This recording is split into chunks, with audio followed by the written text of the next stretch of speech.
Good morning, mga kalabers.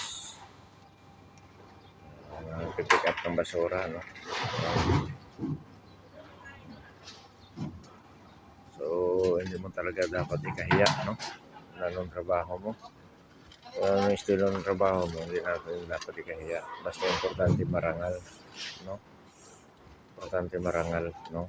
Mga kalabers. So, basta importante doon. Wala tayong may ginampakan na kahit sinong tao. Importante yun, no?